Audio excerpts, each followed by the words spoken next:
Oke, Assalamualaikum warahmatullahi wabarakatuh. Kami dari kelompok 5 akan mempresentasikan tentang ruang kolaborasi topik 5 perancangan dan pengembangan kurikulum. Oke. Nah, kelompok kami terdiri dari yang pertama Ibu Ega Rizky Amalia, NIM 24980 17112.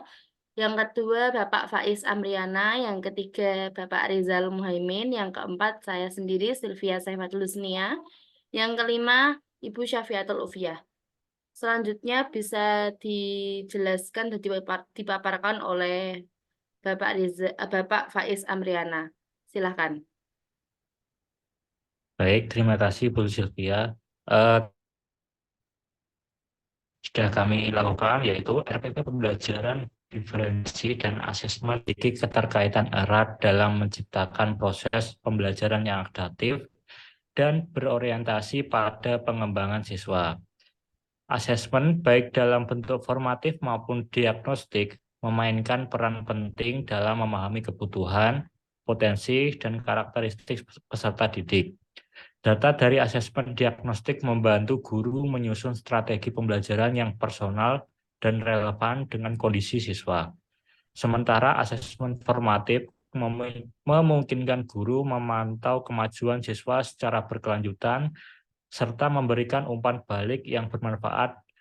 Dengan demikian, RPP berdiferensiasi tidak hanya berfungsi sebagai panduan pengajaran, tetapi juga sebagai instrumen untuk memastikan proses pembelajaran berjalan secara optimal, berpusat pada peserta didik, dan mendukung pencapaian tujuan pembelajaran yang berguna. Ya. Literatur podcast yang kami pakai yaitu dengan judul Penerapan Pembelajaran Berdiferensiasi dalam Kurikulum Merdeka pada Pembelajaran Bahasa Indonesia kelas 4 sekolah dasar di SDN Lakar Sanril 472 Surabaya. Penulisnya yaitu Dian Ayu Dwi Elvia Wahyu Sukartiningsih, institusi PGSD Fakultas Ilmu Pendidikan Universitas Negeri Surabaya, dan ada emailnya, itu bisa kita saksikan bersama-sama, dan tahun terbit yaitu tahun 2023. Intisari dari jurnal tersebut yaitu jurnal ini membahas penerapan pembelajaran berdiferensiasi dalam konteks kurikulum merdeka pada pembelajaran bahasa Indonesia kelas 4. Penelitian ini bertujuan untuk mengeksplorasi bagaimana guru dapat mengakomodasi keberagaman karakteristik peserta didik dan dampak dari penerapan pembelajaran berdiferensiasi terhadap proses pembelajaran.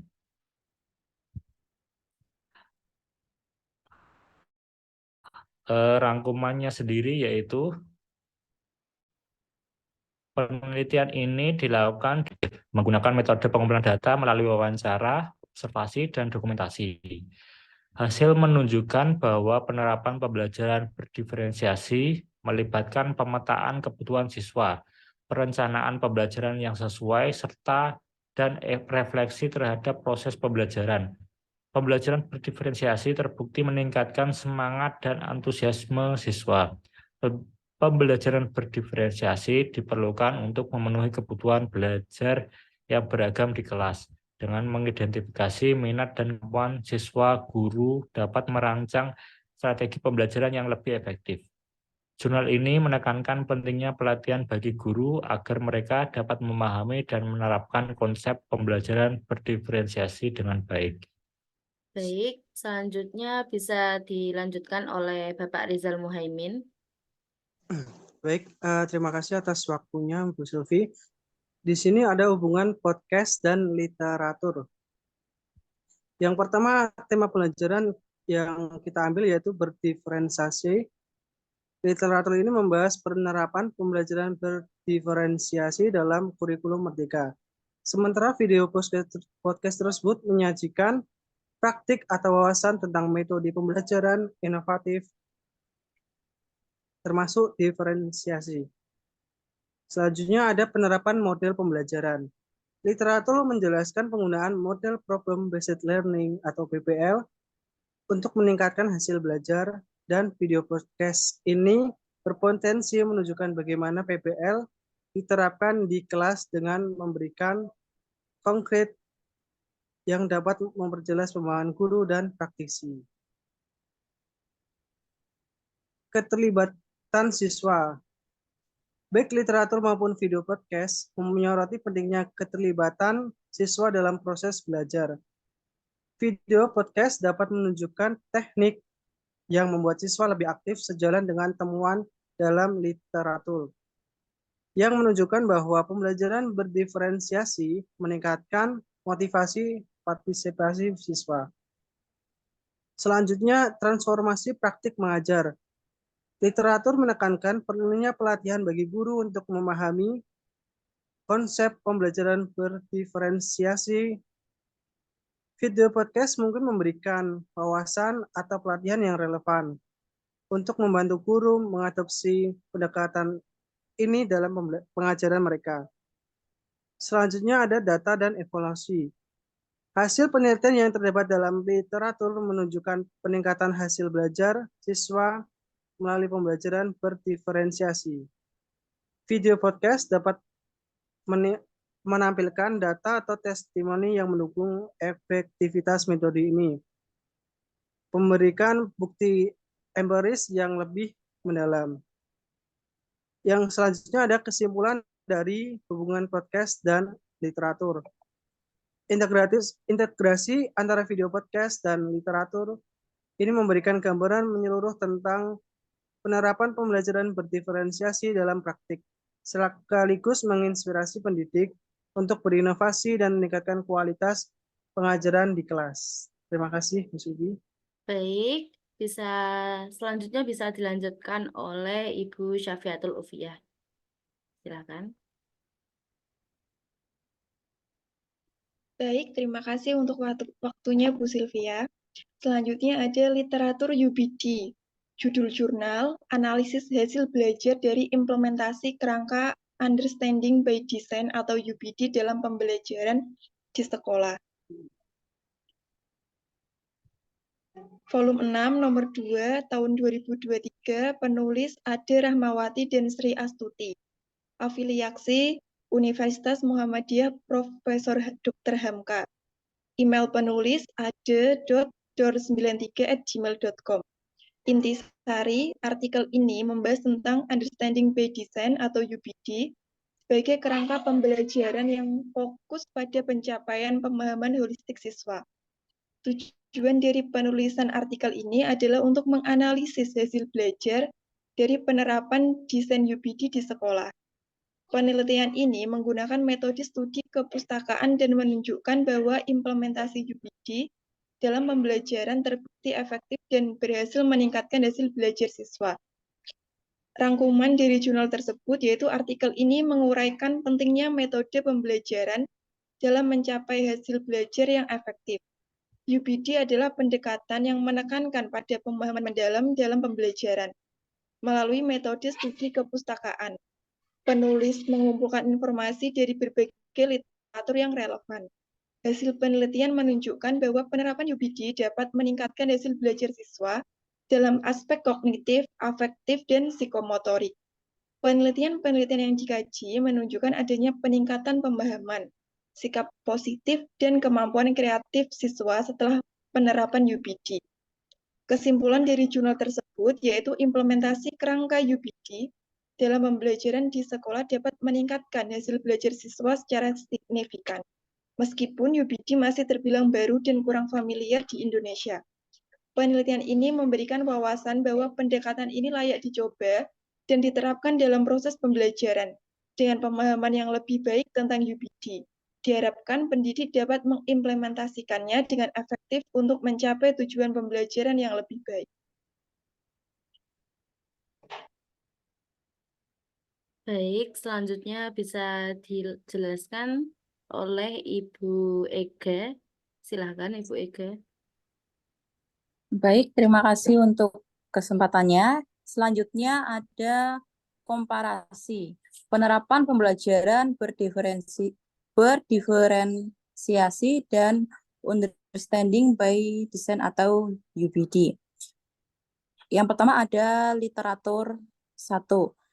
Di sini menjelaskan penerapan pembelajaran berdiferensiasi dalam kurikulum Merdeka. Fokus pembelajaran berdiferensiasi dapat dalam konteks kurikulum Merdeka untuk kelas 4 SD. Pendekatan mengakomodasi keberagaman karakteristik siswa melalui pemetaan kebutuhan, perencanaan yang sesuai, dan evaluasi. Hasilnya, meningkatkan keterlibatan dan motivasi belajar siswa. Kemudian, literatur 2, menerapkan prinsip UBD. Fokusnya penerapan prinsip UBD dalam pembelajaran Bahasa Indonesia kelas 7. Pendekatan, merancang pembelajaran dengan memulai dari tujuan, asesmen, dan aktivitas yang terstruktur.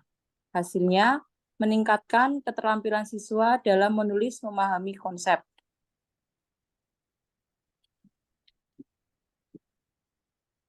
Kemudian persamaan. Yang pertama ada tujuan pembelajaran. Keduanya menekankan pentingnya merumuskan tujuan pembelajaran yang jelas dan terukur. Literatur pertama berfokus pada pemenuhan kebutuhan belajar yang beragam. Sedangkan literatur kedua menggunakan prinsip UBD untuk menciptakan tujuan yang terfokus pada pemahaman. Kemudian ada pentingnya keterlibatan siswa. Kedua literatur menyoroti keterlibatan siswa sebagai faktor kunci dalam proses belajar. Pembelajaran berdiferensiasi meningkatkan motivasi siswa, sedangkan UBD mengarah pada pemahaman yang lebih dalam. Selanjutnya, metode pembelajaran yang relevan. Di sini keduanya mengadopsi metode yang sesuai dengan karakteristik siswa. Literatur pertama mencangkup pendekatan yang lebih adaptif, sedangkan literatur kedua mengandalkan struktur UBD untuk merancang pembelajaran yang efektif. Selanjutnya, penilaian. Keduanya mengakui pentingnya penilaian dalam proses pembelajaran. Dokumen pertama menekankan evaluasi dan refleksi. Sementara dokumen kedua mengedepankan asesmen formatif yang mencerminkan pemahaman siswa. Baik, terima kasih Ibu Ega. Saya lanjutkan. Komparasi penerapan pembelajaran berdiferensiasi dan understanding by design yaitu UBD. Perbedaannya yakni pendekatan pembelajaran. Literatur pertama lebih fokus pada pembelajaran berdiferensiasi yang mengakomodasi karakter siswa, sedangkan literatur kedua berfokus pada kerangka kerja UBD yang sistematis dalam merancang pembelajaran. Yang kedua, pengembangan pertanyaan esensial. Literatur kedua secara eksplisit membahas pengembangan pertanyaan esensial sebagai bagian dari proses UBD, sementara literatur pertama tidak menyebutkan dengan jelas tentang hal ini. Yang ketiga, refleksi dan pembaruan. Meskipun keduanya menekankan pentingnya refleksi, literatur kedua lebih terstruktur dalam membahas bagaimana refleksi digunakan untuk memperbaiki rencana pembelajaran dalam konteks UBD. Baik, itu tadi presentasi dari kelompok kami. Terima kasih. Wassalamualaikum warahmatullahi wabarakatuh. Waalaikumsalam warahmatullahi wabarakatuh.